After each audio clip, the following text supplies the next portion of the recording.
So yeah, I actually already just filmed a whole video. We're going to talk about the implications for the energy markets. That's what really matters when it comes down to this whole Israel-Iran conflict. But I just want to share this headline coming out with you now. Yikes, okay? Israeli forces say that this military operation against Iran is expected to last several days. At the end of the operation, there will be no nuclear threat. Yikes. Ladies and gentlemen, we got a lot to get into, so let's get started. Ladies and gentlemen, we have an emergency upload for all of you today. Yeah, the S&P just nosedived in futures trading. Iran and Israel are attacking each other, apparently. Here in this video, I will give you the details of this. If this is actually important, if it's something that Wall Street will shrug off, one thing that you critically need to know before tomorrow morning, this is the only thing that matters. Click off this video if you don't like to make money. If you do like to make money, hit that like button and subscribe to the channel, and let's get started. So first things first, just to give you a little bit of a rundown here, the SPY, this happened minutes ago, keep that in mind, is down 0.95% in overnight trading. Okay, futures haven't even updated yet. That's how fast we are to getting you this information. It still says futures are, the S&P is only down a third of 1%. This is just happening right now. SPY is now down almost 1%. Tesla, specifically, down 1.72%. Just so you know, this, again, is not like a Tesla-specific thing, but Tesla tends to have a higher beta, so it sells off more, blah, blah, blah. You already know this. Let's get into the news of what's going on right now, as we speak, in the Middle East. Guys, it's not looking good. The Israeli Air Force conducted a strike inside of Iran. This looks like a limited strike, probably, most likely, a strike against their nuclear facilities. Israel has said it is launching a preemptive strike against Iran. And explosions are heard in Tehran per Reuters, with sirens that are now blazing or blaring across Israel, expecting Iran to retaliate. Here you can actually see videos already from some of these strikes inside of Iran by the Israeli Air Force. Now, Iran said earlier today, actually, that if they are struck upon, there could essentially be like a mass casualty event inside Israel, that you could see a very large attack for retaliation on this. Again, it doesn't look like anything has happened yet, but you would think there's going to be some retaliation soon, maybe even tonight. The Israeli Defense Minister, Israel Katz, has declared an emergency situation across Israel due to ongoing strikes now against Iran. Here's the deal. There's one thing that matters for U.S. markets, because war doesn't tend to be a negative catalyst for markets. Believe it or not, markets did okay even during World War II.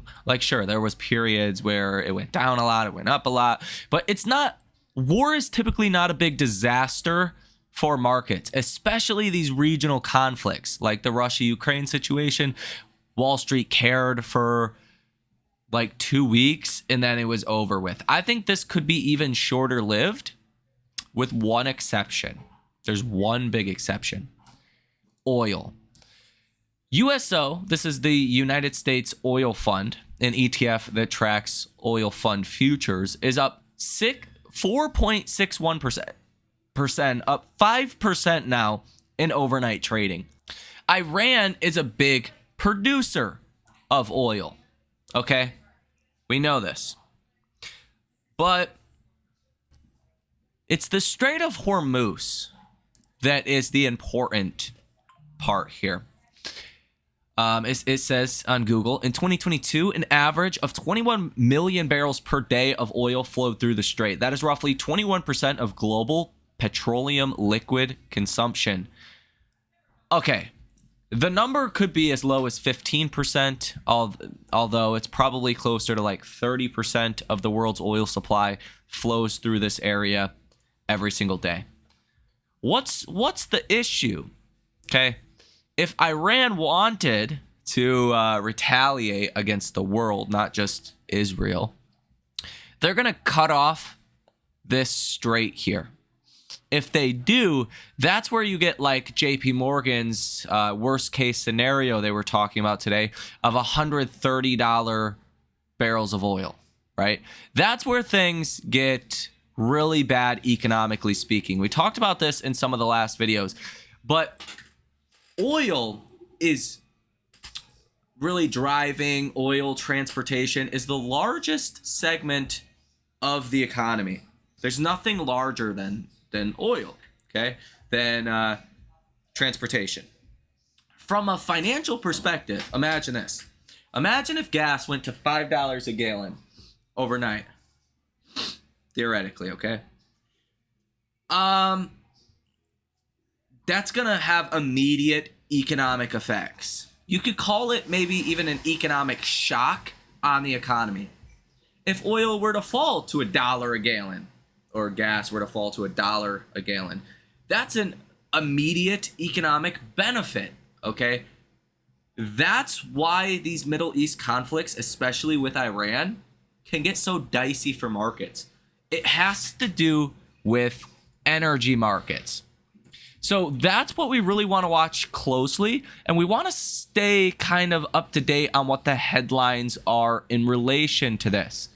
Because let's say Iran strikes back and there's a larger conflict here. I mean, all bets are off the table. If Iran wants to restrict that Strait of Hormuz, you're going to immediately go into an oil deficit. Okay?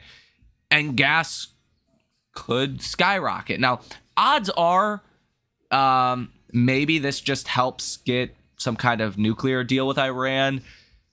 I'm sure Iran knows they don't win a war against Israel and the US especially. Like, I don't think they're suicidal. Typically, dictatorship regimes want to actually stay in power, not lose it. Okay? So I'm optimistic that this is just really going to be like a one and done kind of headline moving thing. Iran's going to attack back.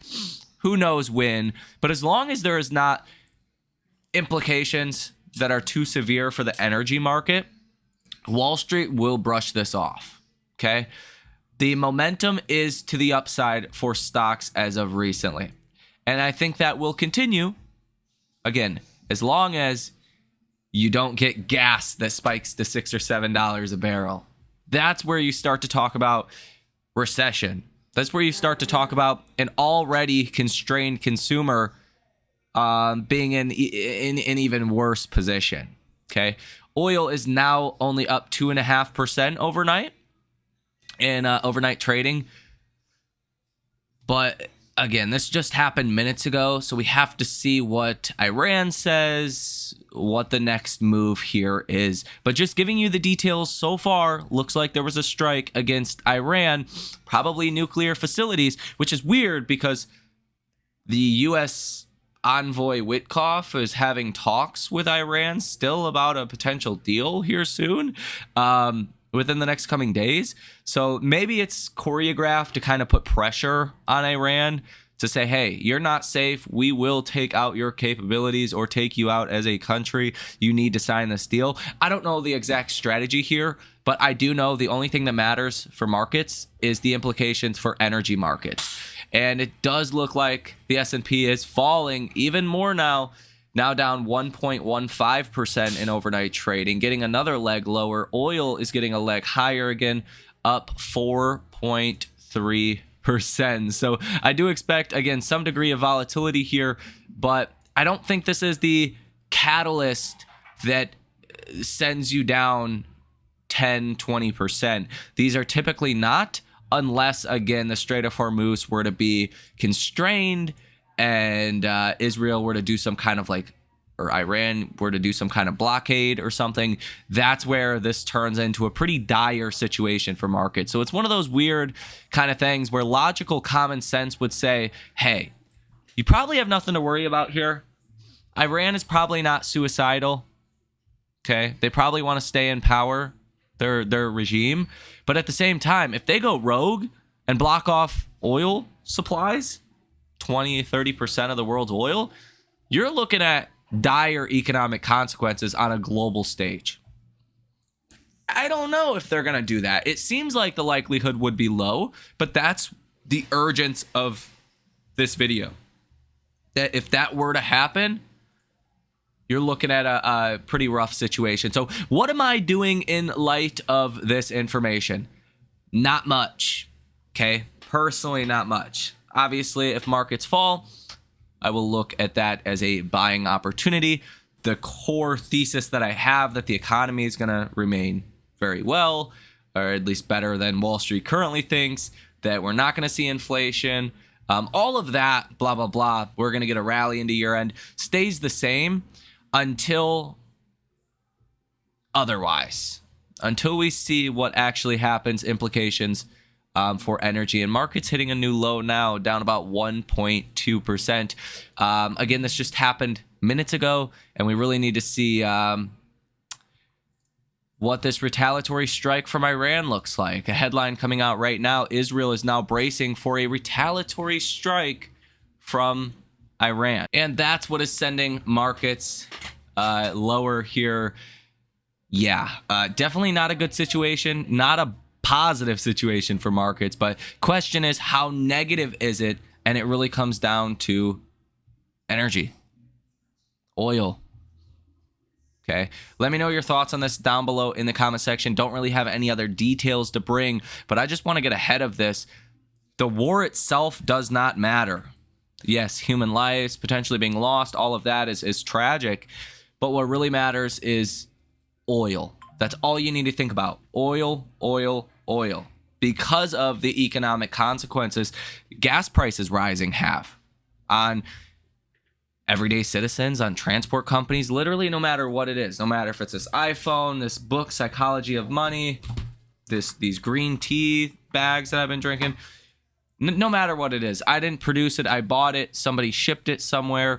Oil touches everything. Markets hitting a new low now as well, down 1.26% on the headline S&P here and after hours. So we'll see what the strike looks like. It says Israel expects retaliation after preemptive Iran strike. Again, Iran probably had a pretty good idea this was coming. This is probably not out the blue. So if they are going to retaliate, it could be relatively soon. And if there is any major updates, I will keep you guys posted. Oil is up 5%. S&P pretty volatile here, down about 1.2%. It was down 1.33%, and then it just went up a little bit. So let me know your thoughts on all of this. Yeah, and now you're back down. Let me know your thoughts on all of this down below in the comment section. Ladies and gentlemen, have a great rest of your night, and I will see you in the next one.